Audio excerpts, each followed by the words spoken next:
Simțiți o tensiune în zona tâmplelor? Când sunteți stresați, aveți tendința de a strânge din dinți, fapt ce va produce o durere de cap? Atunci vă invit să rămâneți până la finalul acestui episod.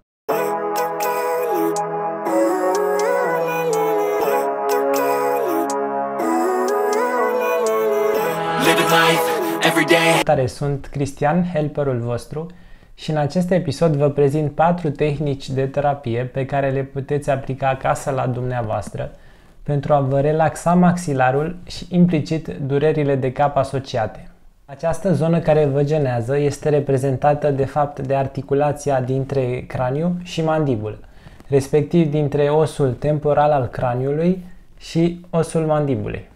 Se numește articulația temporomandibulară și este cel mai des folosită în viața cotidiană, fiind frecvent asociată cu anumite dureri de cap. De ce? Bănuiesc că ați auzit deja de bruxism, adică tendința de a strânge excesiv din dinți de o manieră agresivă. Această condiție apare în special atunci când suntem stresați, fiind o modalitate a organismului nostru de a evacua emoțiile negative pe care nu le-am putut controla altfel.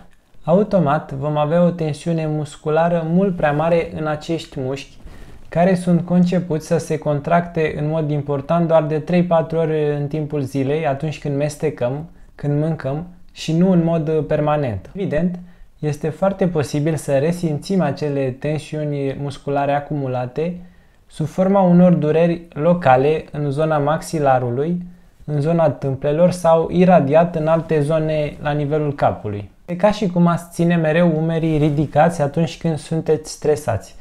Asta va tensiona foarte mult mușchiul trapez și evident va genera dureri în timp. În plus, dacă avem prea multă tensiune musculară, asta va comprima articulația și o va face mai puțin mobilă, fapt ce va necesita generarea unei forțe mai importante musculare pentru a putea mobiliza articulația. Deci intrăm într-un cerc vicios. Așadar, pentru a părăsi acest cerc vicios, vă voi arăta câteva tehnici de automasaj și anumite exerciții pentru a diminua tensiunile musculare și implicit reducerea maxilarului. Consecutiv, asta va avea un efect pozitiv asupra durerilor de cap ce apar în urma acestei probleme. Pentru a înțelege mai bine tehnicile de terapie, vă voi da câteva repere anatomice. În această zonă avem 2 mușchi foarte importanți și foarte puternici de altfel.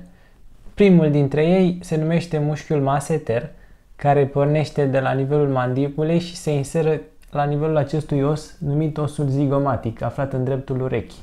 Ok, vă puteți imagina că atunci când acest mușchi se contractă, deci se scurtează, va produce închiderea maxilarului. Ei bine, el realizează această acțiune împreună cu un alt mușchi care se numește mușchiul temporal. El își are originea la nivelul oaselor craniului, în partea laterală a capului și se inseră tot la nivelul mandibulei. Acești 2 mușchi sunt esențiali practic pentru procesul de masticație, de mestecare. Prima tehnică de terapie presupune chiar masarea acestor 2 mușchi. Vom începe întâi cu mușchiul maseter. Vom începe realizarea masajului din unghiul inferior al mandibulei și vom efectua mișcări înainte-înapoi la nivelul corpului muscular în sens superior, după care vom reveni în coborâre efectuând aceleași mișcări. Veți simți o relaxare a mușchiului în timp ce efectuați manevrele.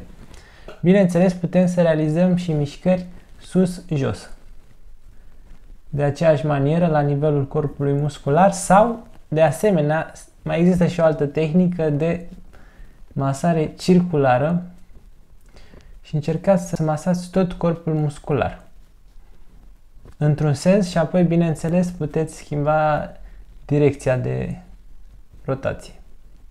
După 3-4 minute de masaj vom trece la următorul mușchi, cel temporal.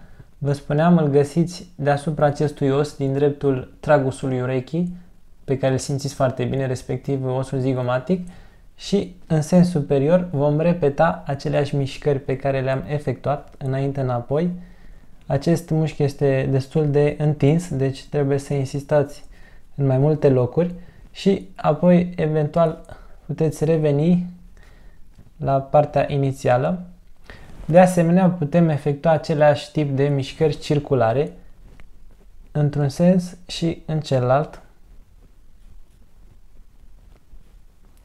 Presiunea care este aplicată trebuie să fie puțin pronunțată, astfel încât să ajungem în profunzimea mușchiului, să simțiți o relaxare plăcută, deci o adaptați în funcție de ceea ce resimțiți. Pentru a repera cu exactitate mușchii și pentru a ști că sunteți unde trebuie și masați chiar corpul muscular, din când în când puteți să strângeți din dinți și prin intermediul degetelor veți simți musculatura cum se contractă. De asemenea, puteți realiza și o tehnică de glisare apăsată ce va viza masarea ambilor mușchi. Porniți de sus, de la nivel temporal și coborâți ușor la nivelul mușchiului maseter. Apoi vom masa zona submandibulară, unde se găsesc foarte mulți mușchi micuți implicați în contracția ce ne permite deschiderea gurii. Pentru asta vom folosi degetul mare și de-a lungul ramurii mandibulei vom face anumite presiuni. În cazul în care simțiți anumite puncte sensibile, puteți rămâne pe punctele respective și să realizați anumite mișcări circulare într-un sens și în celălalt.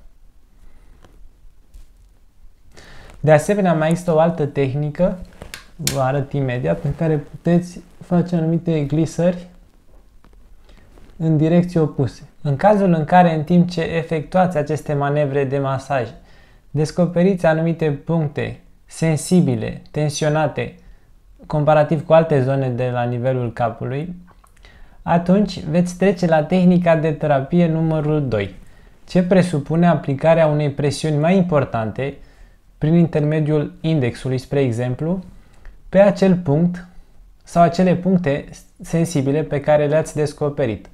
Presiunea va fi aplicată timp de câteva zeci de secunde și va fi destul de importantă, deci vă va reproduce durerea, dar în timp durerea se va atenua, chiar va dispărea în acel punct respectiv. După care puteți schimba la următorul punct sensibil pe care l-ați descoperit și refaceți exact același lucru. Această ultimă tehnică de terapie se numește trigger point. Odată finalizată, vă arăt și cea de-a treia manevră de tratament, care presupune mobilizarea maxilarului, concomitent cu aplicarea unei presiuni prin intermediul degetelor în zona articulației. Și veți deschide gura de o manieră lentă și gradată, valabil și pentru mișcarea de revenire.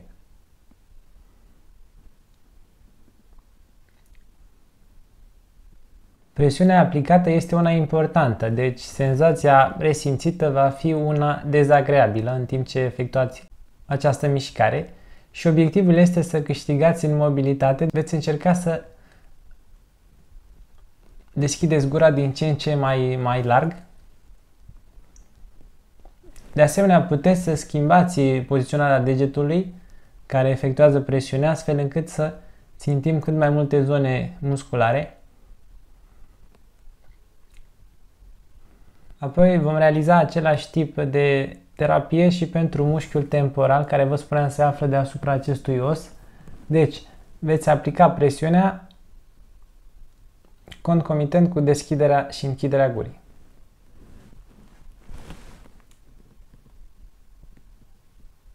Lent și progresiv, trebuie să țineți minte aceste două cuvinte, după care vă spuneam puteți să schimbați punctul de aplicare al presiunii.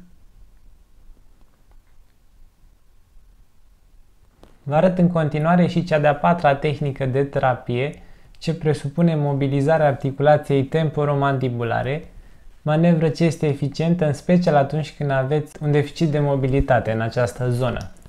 Prima mișcare o cunoașteți deja, presupune deschiderea și închiderea gurii. Pentru fiecare exercițiu veți face câte 10 repetări, 3 serii din fiecare.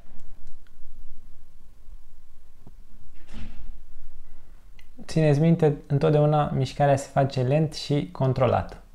De asemenea, puteți să vă uitați în oglindă în timpul efectuării acestor exerciții pentru a observa eventuale asimetrii și pentru a încerca să le corectați. Pentru cea de-a doua mișcare este necesar să aveți gura puțin deschisă. Ea presupune avansarea mandibulei înainte și glisarea posterioară. Vă arăt imediat din profil executarea, care trebuie să fie una lentă și controlată.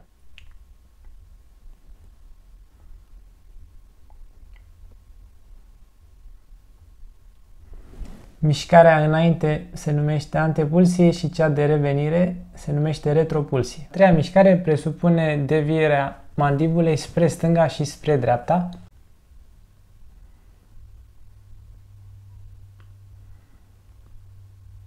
Mișcarea trebuie de asemenea să fie lentă și controlată. Aceste mișcări poartă denumirea de diducție.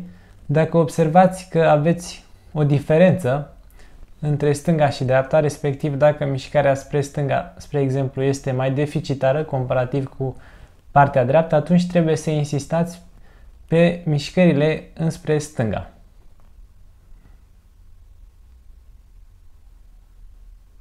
În scopul câștigării în amplitudine articulară. Aceste 4 tehnici de terapie nu înlocuiesc un consult medical.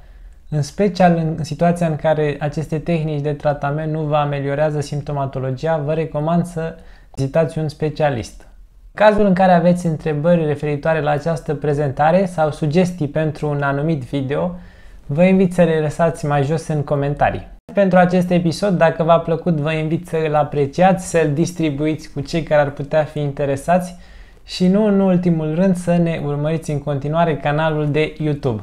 Aici abordăm subiectul sănătății, veți primi informații despre prevenție, stare de bine, ergonomie, fitness, sport și recuperare. Sunteți interesați de aceste subiecte, vă invit să ne susțineți apăsând butonul de abonare.